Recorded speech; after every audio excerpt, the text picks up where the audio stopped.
పాయలు చేసి వేశారు. స్త్రీ జడ ఎన్ని పాయలు కనపడుతుంది?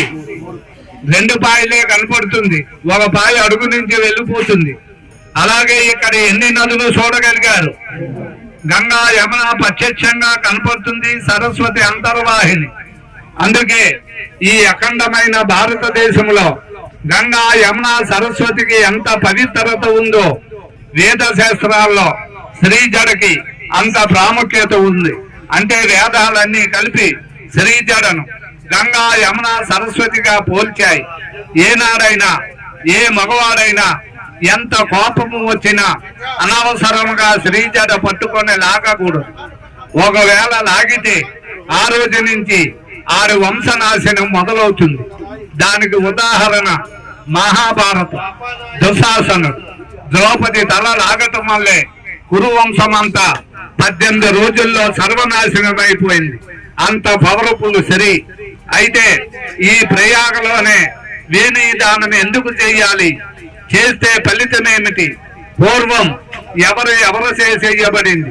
వేణీదాన అనంతరము చేయించిన బ్రాహ్మణోత్తముడికి అంత మహావిష్ణువు అయినటువంటి శ్రీరామచంద్రుడు తప్పుడుగా దానము చేసినందుకు సీతారాములు ఏమయ్యారు? పూర్వం అయోధ్య నుండి సీతా సమేతముగా ప్రయాగ వేంచేశారు.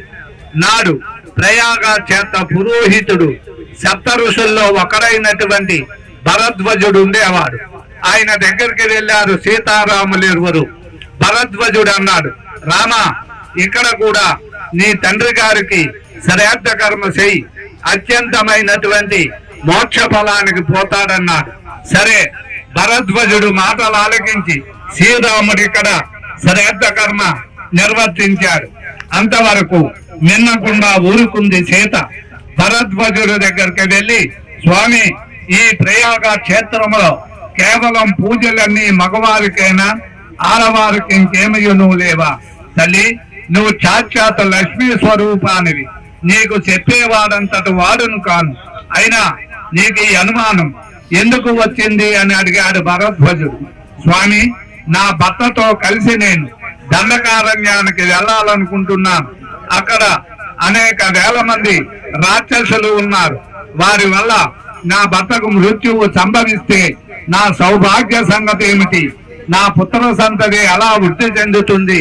నాకున్నటువంటి గర్భదోషాలు ఎలా పోతాయి? స్త్రీకి 3 రకాల గర్భదోషాలు ఉంటాయి. ఒకటి ప్రథమ రజస్వల అయినప్పుడు, అది మీ తల్లిదండ్రుల ద్వారా మీకు సంక్రమించిన దోషం. 2 గర్భధారణ జరిగినప్పుడు, అది మీ స్వయం కుసు వల్ల సంక్రమించింది. 3 ప్రసూతి పిల్లలు పుట్టినప్పుడు, అది మీ భర్త ద్వారా సంక్రమించింది. ఈ 3 దోషాలు ఇండియాలో ఎన్ని శాంతులు చేయించినా పోవు. ప్రయాగలో వేణీదానముతోటే పోతుంది. అది జీవితంలో ఒకసారే చేయాలి.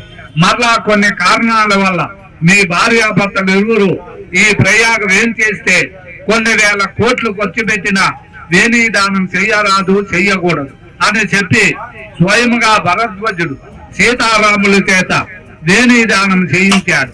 వేణీదానం అనంతరం సీతారాములు ఇరువురు తలనీలాలు పట్టుకొని వెళ్లి యమునా నదికి సమర్పించారు. పారే నదిలో తలనీలాలు వేస్తే ఏమవుతాయి? తేలుకొని కొట్టుకుంటూ వెళ్ళిపోతాయి.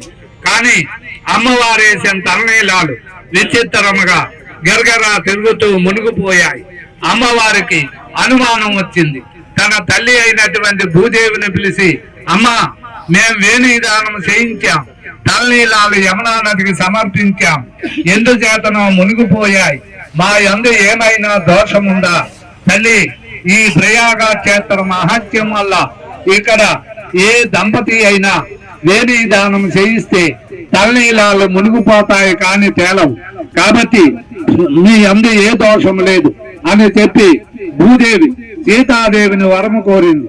వేణీదాన సమయకాలంలో స్త్రీ మేరు పర్వతం అంతా బరువు అయిపోతుంది. ఆ భారాన్ని భూదేవి అయినటువంటి నేను భరాయించలేను. భరాయించేవాడు భర్త కాబట్టి ఎవరు భర్త ఒళ్ళో కూర్చొని వారే వేణీదానం చేసుకోవాలి. ఈ వేణీదానం ఒక యజ్ఞము చేసినంత ఫలితం. ఈ యజ్ఞ ఫలితం మీ భార్యాభర్తలు ఇద్దరికే కాదు, మీ వంశంలో ఎంతమంది అన్నదమ్ములు ఉన్నారో వాళ్ళందరికీ సమభాగం. ఇక ముందర కాని తరువాత కాని మీ వంశంలో ఎవరు చేసినా చెయ్యకపోయినా ఈ యజ్ఞ భాగం మీ వంశాన్నంతటిని కాపాడుతూ ఉంటాదట. తదనంతరము సీతారాములు ఇరువురు భరద్వాజుడు దగ్గరికి వెళ్ళి, స్వామి, మా మొదటి వివాహం మిథిలా నగరంలో జరిగింది. ఈ రెండవ వివాహము ప్రయాగలో ఉన్నటువంటి భరద్వాజుడు నువ్వు చేశావు. కాబట్టి నీకు ఏ దక్షిణ తాంబూలాలు కావాలో కోరుకోమన్నాడు శ్రీరాముడు. అయితే భరద్వాజుడు అన్నాడు, సప్తఋషాయ బ్రాహ్మణ దంపతి భోజన తుల్యమం సంప్రతేనమ. ఈ ప్రయాగలో ఈ వివాహ సమయంలో 7 బ్రాహ్మణ దంపతులకు మాత్రమే భోజనం పెట్టు. ఈ సమయంలో గోదానము చెయ్యకు, భూదానము చెయ్యకు, సువర్ణ దానము కూడా చెయ్యవద్దన్నారు. కానీ అంత మహావిష్ణువు అయినటువంటి శ్రీరాముల వారికి సరిగ్గా వినబడలేదు. గమ్మని కమండలము తీసుకొని ఇక్కడ భూదానము చేస్తూ గృహాన్ని నిర్మించాడు. దాని ఫలితమే సీతా వియోగమని రామాయణం చెప్పబడుతుంది. సీతారాములు వేరుగా ఎందుకు అయిపోయారు? ఈ ప్రయాగలో బ్రాహ్మడికి భోజనము తప్పిస్తే మరి ఏ దానము చేయరాదు, చెయ్యకూడదు. శాస్త్రంలో కూడా ఏమి రాయబడి ఉంది? ప్రయాగే బ్రాహ్మణ భోజన, కాశీ గోదానం. కాశీ వెళ్తే గోదానం చెయ్యాలి. గయా ఫలదానం, గయ వెళ్తే నీకు ఇష్టమైన పండు కానీ కాయ కానీ ఏదైనా అక్కడ విడిచిపెట్టాలి. అరుణాచలం సువర్ణదానం, అరుణాచలం వెళ్తే సువర్ణదానం చేయాలి. అనాదిగా వస్తున్నటువంటి ఆచారం చెబుతున్నాను. ఈ సంస్థలో మీరు ₹1,00,000 కట్టినా ఇక్కడ చేయించే బ్రాహ్మణులకి అన్నదానం చేసే ఆచారం. అన్నదానం అంటే నాకు, నా భార్యకు, నా పిల్లలకి భోజనం పెడితే ఒక రోజుకి ₹300 ఖర్చు ఉంటుంది. 7 రోజులు పెట్టాలి. శక్తి లేదు, పంచభూతాల సాక్షిగా వివాహమైంది, 5 రోజులు పెట్టవచ్చు. ఆ శక్తి కూడా లేదు. గంగా, యమున, సరస్వతి పేరు చెప్పి స్త్రీకి 3 దోషాలు పోవటానికి 3 రోజులు పెట్టవచ్చు. ఆ శక్తి కూడా లేదు మీ దగ్గర. భార్యాభర్తలు ఇద్దరు కూర్చున్నారు, 2 రోజులు పెట్టవచ్చు. అది మీ ఇష్టం మీద ఆధారపడి ఉంటుంది. మగవారు చేత్తో స్టీల్ గ్లాస్ తీసుకొని